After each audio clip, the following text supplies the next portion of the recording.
Hello and welcome to episode 9 of the Level Up Lounge. I'm John, I'm here today with Dwayne, and our guest today is Kareem Seddik, founder and CEO of YallaPlay. Kareem, thank you very much for joining us. John, great to be here, thank you. No worries. So today we want to talk about YallaPlay, understand a bit more about the company. Obviously you're a mobile gaming studio headquartered in Abu Dhabi.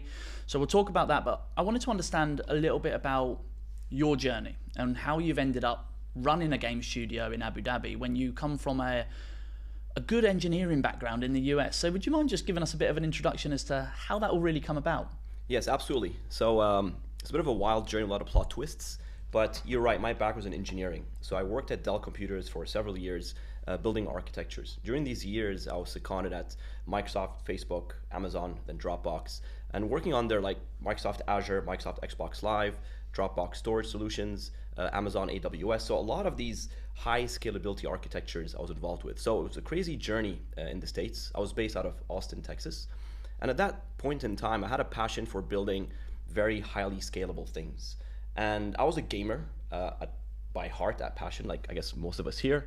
But I didn't really know anything about game design or how to build games. But I found an opportunity in the market with building AI for games. And we had our first product was a website called Tarneeb.com. And we wanted to build an AI that plays cards. And I had this vision that how to create the smartest AI player that people can go and compete against. And that was during the era where I think Google acquired DeepMind, and a lot of companies were building these intelligent chess players and whatnot. So this is about a nerdy aspect of just trying to build like a super smart card player that wasn't poker or blackjack. It was a market of casual games, family-friendly games, like think Uno or whatnot. So how do we play an AI for that? And actually make it like a true AI, not some sort of decision tree based model. So we built Tarneeb.com, launched that, had a lot of traction, made zero money, but over like 50,000 monthly active users at that point in time. And I was like, wow, there's a market there. And then we started charging $20 to play with an AI and $40 for the more expensive AI. And we called those Theta, which standard for human emulated Tarneeb thinking. I got the letters wrong in reverse. So we did this, and that's when I found an opportunity in the market. I noticed something. A lot of our players were saying, hey, this AI is cheating, right? This thing is way too smart. It's just looking at the other players' cards. And I was a bit sad because we spent like 8 months building out the code for this thing. And then I realized, it's not about winning, it's about fun, right? How do you maximize fun for a player? And I knew there was a sweet spot for winning and losing. If an AI wins all the time, you get frustration, as we've seen. If an AI loses all the time, you churn, it's boring and you leave. So what's that perfect medium? And I knew that was a perfect candidate for AI. So that's how the company started, and that's why we're called YallaPlay. Yalla because of my Middle Eastern background, even though I was in the States for like 25 years, and then play is the word play, but embedded in the logo is actually the word AI 3 times. Something I keep telling everyone, but no one cares, but that's the story of how we were founded. I'm going to go back and count the logo now after this one. Please do, you'll be the first. So what drove the move to Abu Dhabi then? Yes, that's a great question because so I was in Austin, I was happy there. I noticed that competition was extremely fierce. We were next door to Zynga, Activision, Electronic Arts, so hiring was impossible. Actually, I hate to say, whenever they did layoffs, that's when we would hire people. Like it's the only opportunity I had to like grab folks.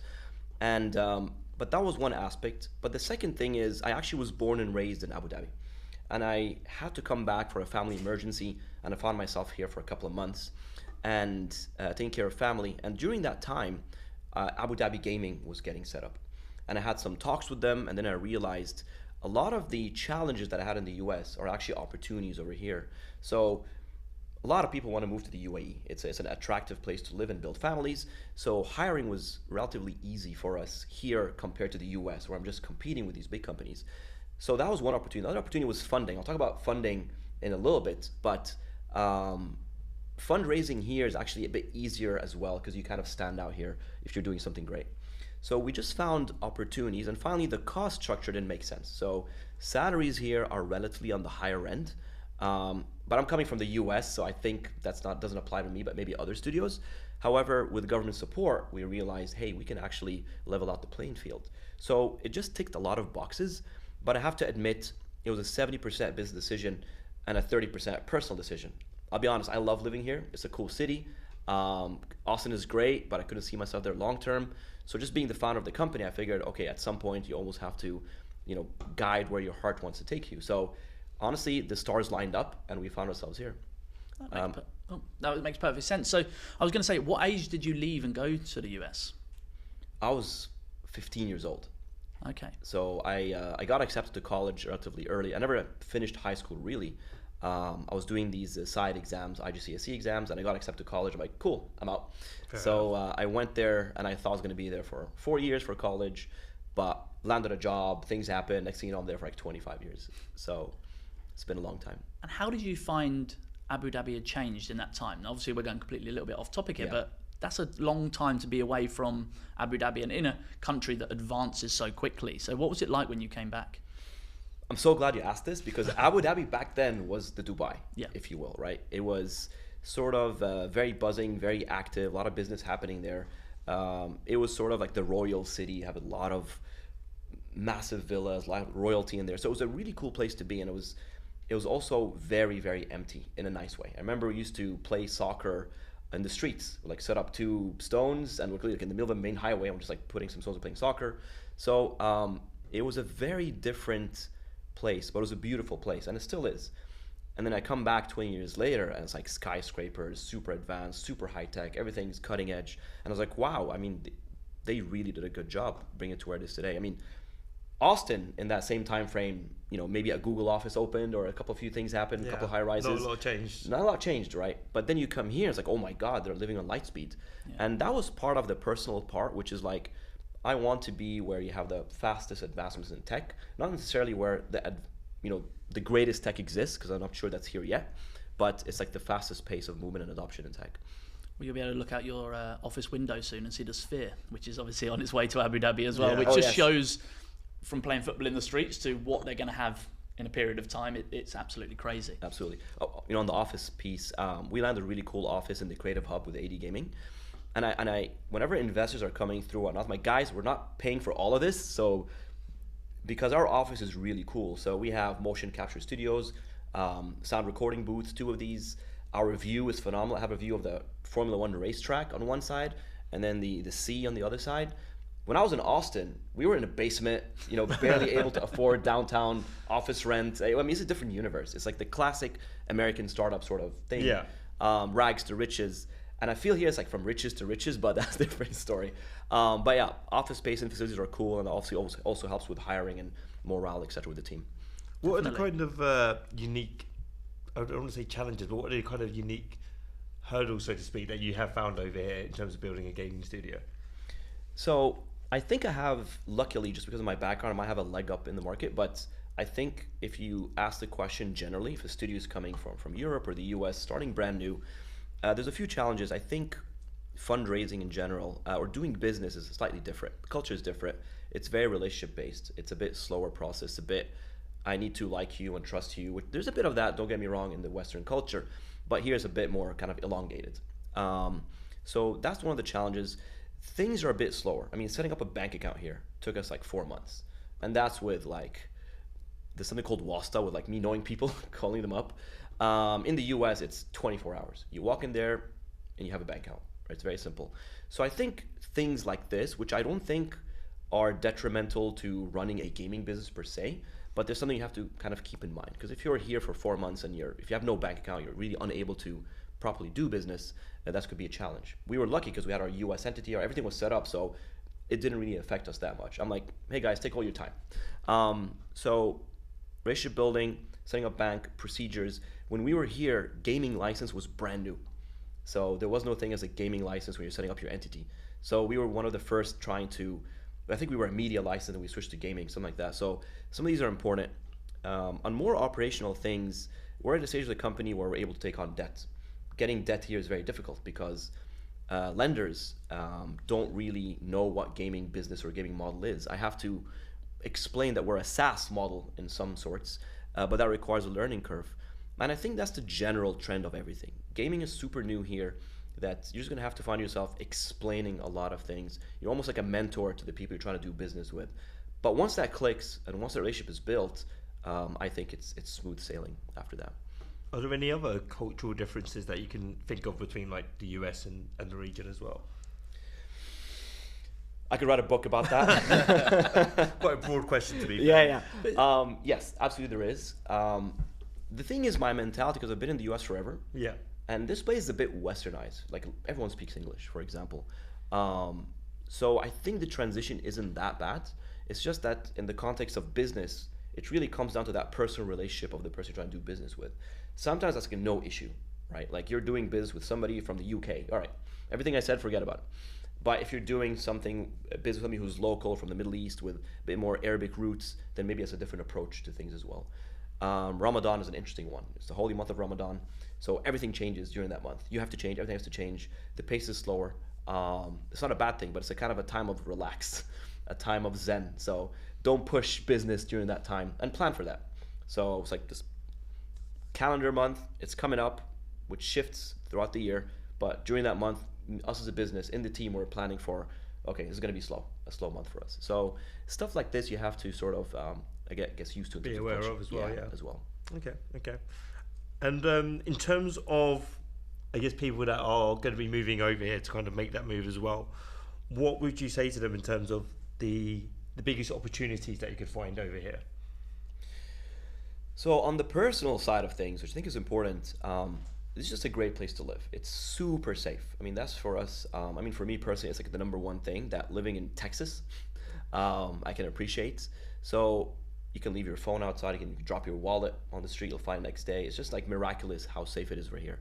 So that's something that a lot of people coming with family who've never been here before are kind of the first thing that catches their attention. It's like, hey, I can let the kids out loose, I can do whatever I want. I feel relaxed. I'm more focused on creating value, building wealth, or running businesses than I am about safety and that I shut the door and that I open the window and all these different things. So I think that's important. And then in terms of just ease of life, if you will, everything is very modern. Everything's like a click away. Ordering food or getting services done, right? Everything is it's ridiculous. But I appreciate that because then I can spend more time instead of doing grocery runs or doing shopping runs, whatever it is. I can spend more time building relationships, connecting with people, running business, etc. So I think when you start breaking it down and looking at the cons and the pros, you just see like, hold on for a second. There's a lot of things I didn't even know existed about this place that make it very fathomable for just operating just on the personal side. And in business side, that's an interesting piece and maybe a hard point to bring across. When you're not shadowed by the giants of the EA or the Electronic Arts or your BioWare folks or Zynga, it becomes easier to shine. So investors who are interested in deploying cash to the region, a studio like ours, which is a relatively small studio, is able to kind of shine through the big giants that haven't really moved here yet. And I think that's a very understated point. But I think a lot of the folks who moved here start realizing this. So I was invited to a Google Move event a few days ago, actually end of last week, just before Jordan. And I was amazed. I mean, all the studios there or the companies are like massive companies. Like you got your Rovios and whatnot over there. And then there's me over there, right? And I start to think, I think the only reason I was there, besides just the relationships I managed to build while being here, is just because of our presence here and us doing great things in the region. If this was happening maybe in the US, I think it'll be very hard for me to stand out and shine. So I start noticing these, right? And this is something I'm very grateful for. And I think it's a benefit I haven't really thought about, but noticed after moving here. I think that's a very valid point because any other major gaming hub, you do have so much competition. You can easily become that top 5 here if you've got the right product. Yep. And that does get you awareness. So I think that's a very good point. Now, wanted to touch on fundraising because you mentioned it slightly earlier, and I want to sort of understand a little bit more of that. Obviously, you've successfully raised here, so congrats on that front.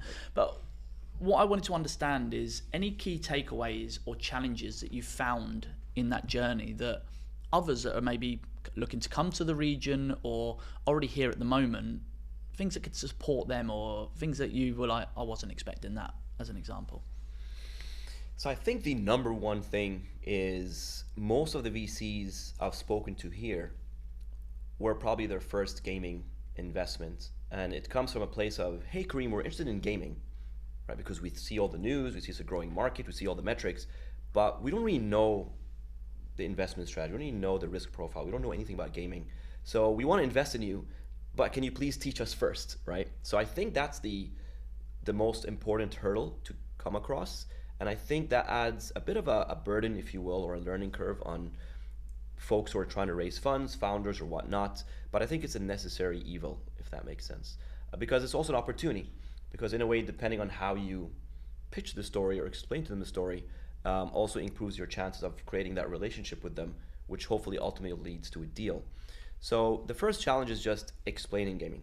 The second challenge is, as I mentioned earlier, some VCs have that interest in gaming already. It makes it a little bit easier. Some just have never heard about it, don't want to do it, heard horror stories, don't want to talk to you. So that becomes challenging to try to convince them otherwise. They're investing in tech. There's nothing in their mandate that says no gaming, for example. It's just the team you're working with is just, hey, we don't know about this stuff. We don't want to risk our cash with this. So I think it's an important hurdle to try to sift between VCs that are generally interested, VCs are just wanting to learn but have like no intention of investing, and then VCs are just like, don't waste your time. So that's the challenge, because it takes time. Like you can find yourself having, 5, 6, 7 coffee meetings with a VC. Meanwhile, they're never gonna invest. So recognizing this early on is important. I think it's a skill that I have yet to master, but it's important because you don't want to waste your time as well. So that's the challenge. When you abroad, you get a very fast hard yes, hard no. Yeah. Here it's always a medium. It's almost a yeah, we're kind of yes, and I'm like, all right, should I work more on this deal to push it to a yes, or is this time for me to step back and look for other opportunities? So I think that's like the biggest sort of hurdle with fundraising in general. But there is a lot of capital, right? There is a lot of capital. There's always funds, but they're very protective and they're very selective with their deployment of cash. And I mean, there's 2 reasons for that. The first reason is you're actually competing still on a global scale. So just because your address is here and you're here, doesn't mean they don't have access to global opportunities, or heck, another gaming studio in Canada or whatnot. So you have to keep in mind that even though you're here, you might have a slight edge because of that relationship building aspect to somebody super abroad. But when it comes to the metrics and the financials and the risk, I think that trumps any relationship you're going to try building. So that's one piece. So yes, I think in general there's a few hurdles with fundraising that are a bit non-traditional. It's not the stuff you're going to find in the Y Combinator playbook to fundraising, but it's something that I think you learn, and the faster you pick up when you move to the region, the faster you're able to hopefully successfully close a deal or navigate the fundraising market. Yeah, because I think one of the challenges I've seen is we were at an event recently where there was family groups, and it was about family groups and investment within gaming. And it was a tough watch in terms of there was people from the gaming industry asking about, can we receive, or how do we go about getting investment from large family groups here within the Middle East? And the family groups were very, almost hands-offish. They still very real estate heavy, maybe a little bit of tech, but they're not quite ready for that gaming. However, they've seen the metrics that gaming is the entertainment and the media piece with the biggest potential growth. However, they were very standoffish on it. And then when I attend the events like the expos, anyone from overseas that's arriving here, they're arriving here with their hands out. They believe there is a golden purse somewhere that's just going to hand them money to build their game. And I think that that's some of the biggest challenges, where I think that where you've touched on there is you have to come in, you have to integrate, and you have to relationship build and meet these people and tell your story as to what you're doing and why you're doing it. Don't just expect to turn up and think, it's the Middle East, there's lots of money here, surely I'm going to receive a big investment round and therefore I can go and build my game. And I think that that's the 100%. Misconception that I see a lot of. So that relationship building that you were saying earlier, it takes a lot of time, to get from point A to point B. Yeah, so I think that that's an interesting bit. Okay, so then we wanted to almost talk about the success and some of the eye-openers maybe with YallaPlay. Now, what do you think has been the most rewarding part of building it here in the region? And maybe what are those moments where you've gone, maybe I should have done that a little bit differently? Is there any of those that you could shed some light on for us? Yeah, we've had a lot of successful moments and maybe some challenges. Maybe if it's okay, I'll touch back on that, because I just remembered something about the Middle East ecosystem. But let me hit the challenges first so we can happy end it. So We were actually based out of the US first, and we launched one of our games called Tarneeb Masters. Tarneeb is a very popular 4-player card game. We had a few million downloads, it's widely popular in the region.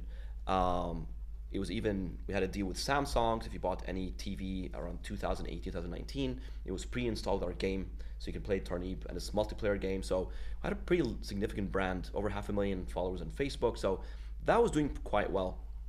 Until then we had a mobile app. We launched a mobile app, and it was in the Apple Store and Google Play Store. And then one day we wake up and the Google Play Store shut us down. Like, boom, just killed us. And it wasn't Google Play US, it was Google Play Europe, which actually has their office in Dubai. So it's very ironic. Now, luckily, I used to live in Abu Dhabi, so I had some friends in Dubai. And then when we investigated what was going on, it was because in our game we had a shisha. So the hubbly bubbly shisha, and that was part of the game. We sold like a lot of those virtual shishas. We had a very talented designer make them for us. It was a really important part of the game and the culture of the game. But they shut us down and said, hey, tobacco, your app has to be age 21 and above, etc., etc. And for me, that was a bit of ironic because you had these other games where you can literally shoot people, and that's fine, right? But then we had a shisha thing, and I'm like, guys, this is, it's like tea, right? It's like part of the culture. It's not really what it is. It's like, nope, you got to kill it. And the problem is when they rated our app as 21, there was a different department that said, hey, GCC countries, I think Saudi, Kuwait, UAE included, GCC countries are not allowed to have apps that are age 21 and above, period. So we just got removed from our main market because of this. So even though we went ahead and fixed the shisha problem, and it was very sad, there was actually a petition that got launched, petition.org, that says, bring back the shisha. And obviously it hurt our revenue, and we replaced those with designer coffee. Not as cool, but hey, it works. We were still banned because, hey, your app is now a 21 app, and we don't allow 21 apps. I'm like, are you guys kidding me? This is a family-friendly card game. It's something everyone plays in coffee shops and whatnot. How are we banned? It doesn't make any sense. And this was us fighting the Dublin office and whatnot. So that was Google. It was a bit of a nightmare. So I had to take a couple of flights here. Luckily, we were able to work with Google Legal, work with a few people, but that was several weeks of lost revenue. Yeah. And it just killed our game in terms of metrics and revenue and the trajectory we were doing and all this stuff. It was just a very stressful time, but we recovered this. But that's an example of doing and deploying games for the region. Sometimes we do things that doesn't align, I guess, with the reviewers on the Play Stores who are Western, right? So that's kind of an ironic twist. And then something very similar happened, but with Apple then. So a couple months later, Apple hit us with the, hey, red flag, you got to do this. We're like, what is wrong now? Like, we're running coffee, we're playing cards, like our game is like 8 years and above. What is going on? They're like, so I'm not sure you guys are going to relate to this, but in our culture, or in the Middle Eastern culture, there's the slipper. So our moms growing up, etc., used to like throw slippers at you or whatnot. It's not very real, but it's a cultural thing of like being mad at somebody. So we had this option of throwing a slipper at your partner. These are 2v2 games, and when your partner slips, you kind of throw the slipper at them. Equivalent to throwing the rubber chicken, if you will, in the US. So Apple banned us and said, hey, cultural, blah, blah, blah, you can't throw slippers anymore. We're like, are you kidding us? This is like the most comedic thing in the game. It's our main in-app purchase revenue driver, is that slipper. And you can like upgrade your slipper and whatnot. So here I am again, but that was Apple Store US now. So now I'm trying to convince Apple Store US about, hey, this is part of the culture. It's a funny thing. Doesn't mean a lot. Blah, blah, blah, blah. But we had to remove the slipper and replace the slipper with tomatoes.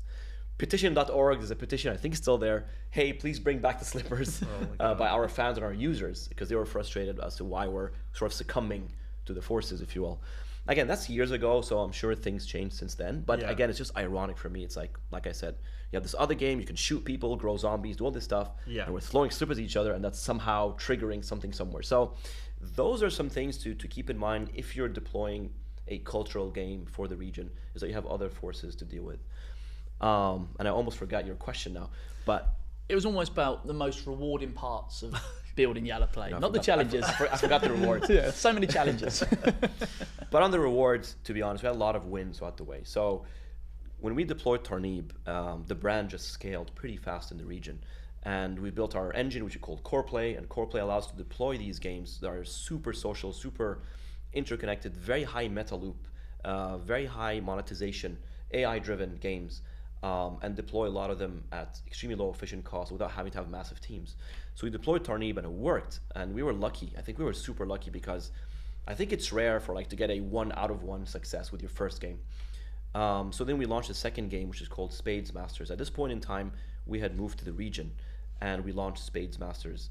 Now, Spades Masters got picked up very quickly by Miniclip. So Miniclip was our publisher for that game for the first couple of years, and that was interesting because I was in the region. A flight to London was very easy, and it was my first time to London, which is super ironic. I'm being this old and never been to London, but that was a massive success because we felt like, wow, we're this tiny studio and we're now able to work with one of the most prestigious publishers in the world. So that was like another win for us as well. And us actually being in the region helped.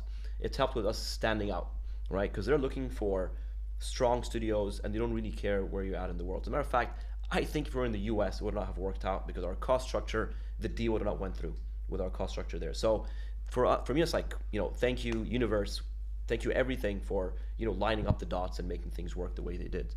So for us it was Tarnib and it was Miniclip, and then we launched another game and then another game after that. So we just always had these like small successes here and there, and I think I'm attributing it to us deciding to take this very bold move and saying, hey, you know what?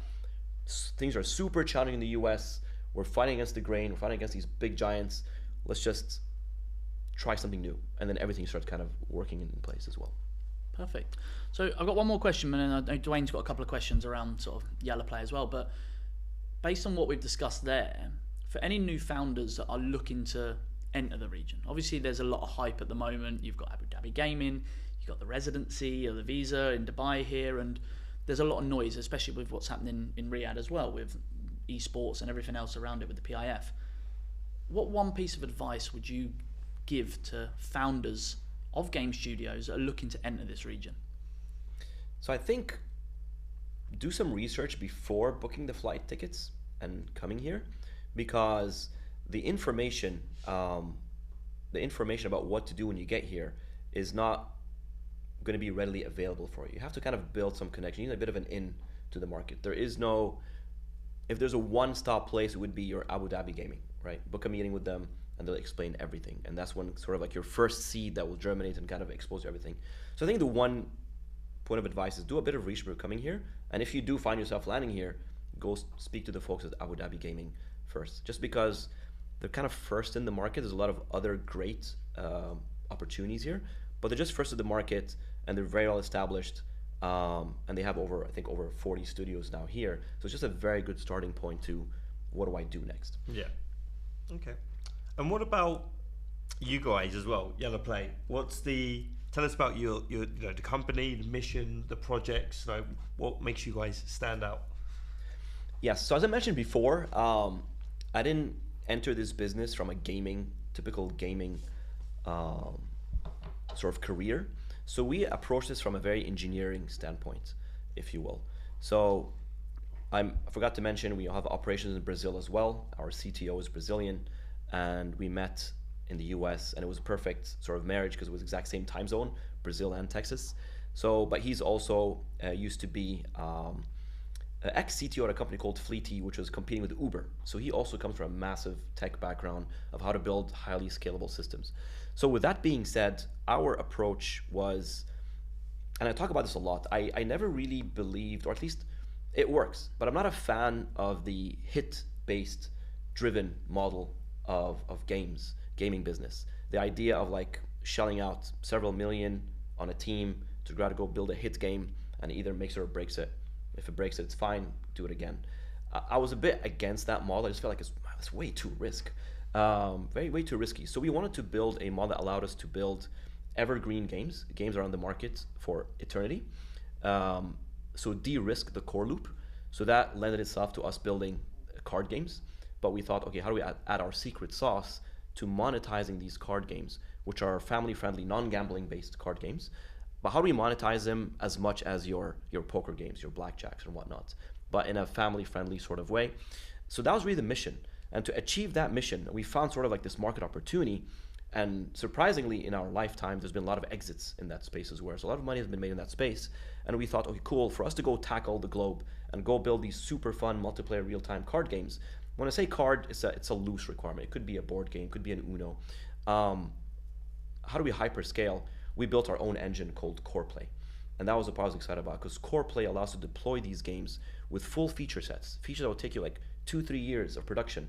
We can do them in 3 months now, with full monetization, full loops, full metas, for all these different things, and deploy boom, boom, boom, boom, boom, game after game after game after game. And now you're not really concerned about a one-hit wonder. You're more about the portfolio management approach. And when you have a portfolio of games, it's a different sort of hat that you're wearing. It's a bit more of a business hat. Like, cool, I have a portfolio of assets, stocks. Where should I deploy my user acquisition funding? Where should I deploy my team? Where should I, let this game just ride the organic wave and generate organic revenue, not invest in it anymore? So that was the strategy. It was a mix of going global, not a single hit, multiple game titles, but how do we operate them all like a single game? So all our games are controlled from a single control panel, which is really cool. So we launch a Christmas tournament here, boop, it gets deployed across the network. So we're getting the benefits of low risk, multiple portfolio games, but with the small team and nimble team of a team running a single game, if you will. So that's really YallaPlay in a nutshell. Yes, we're not blowing up things and traveling worlds and doing GTA stuff, which is super cool. And in my heart, maybe I'd love to do more of that stuff.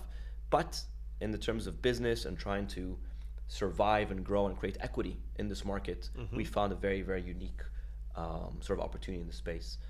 And we also have to be honest to our skills. So me as a founder, I don't come from an art or 3D background or animation or storytelling. I used to think I'm a great storyteller, but I'm apparently not. So I'm like, hey, cool, what's your strengths? What's your weaknesses?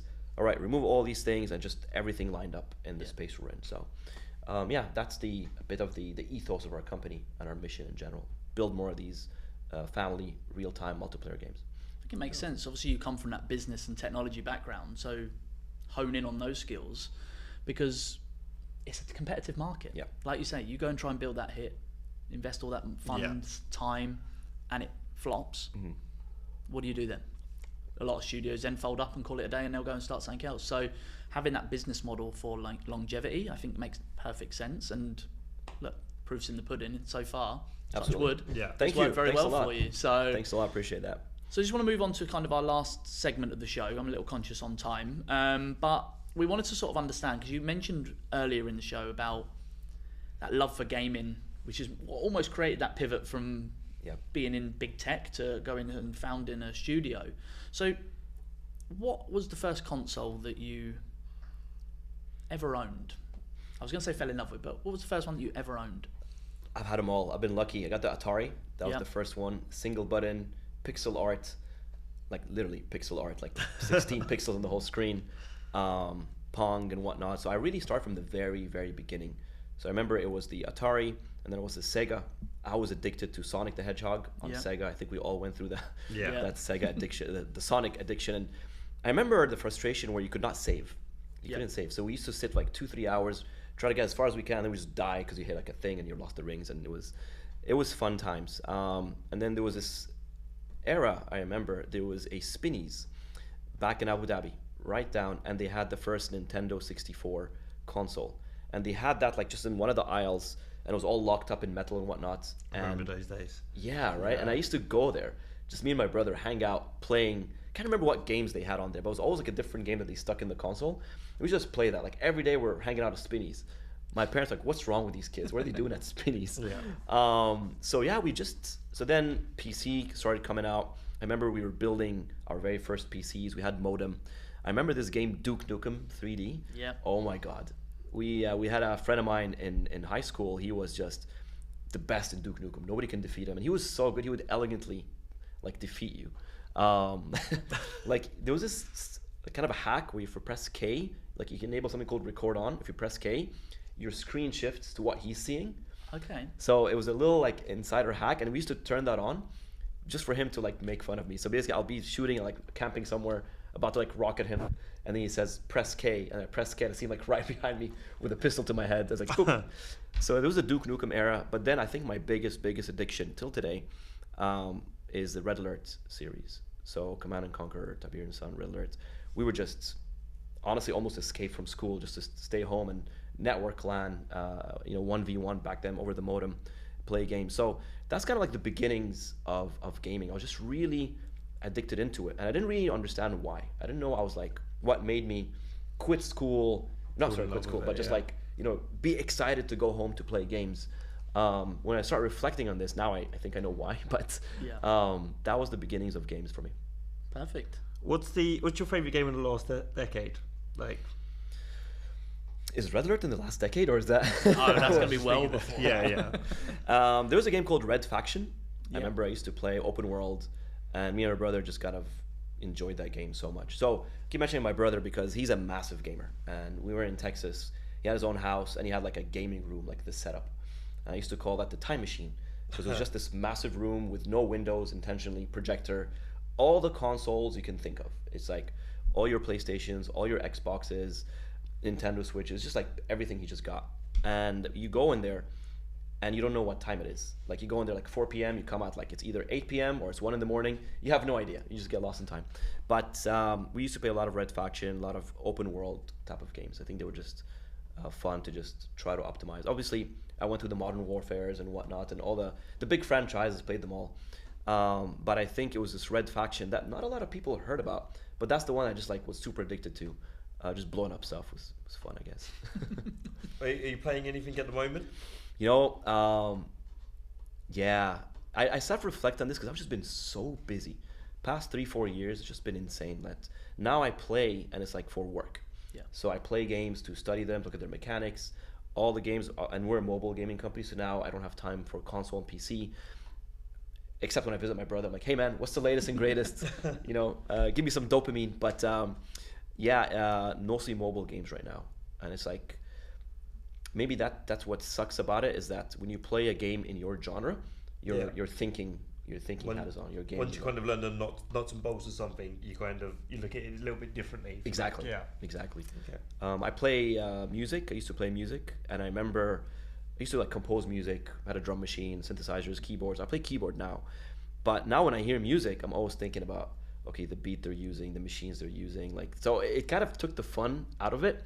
So now I told myself, okay, I'm never gonna build super cool games. I'll leave those for the fun. I'm gonna stick to the cards. But that's some good self-reflection there.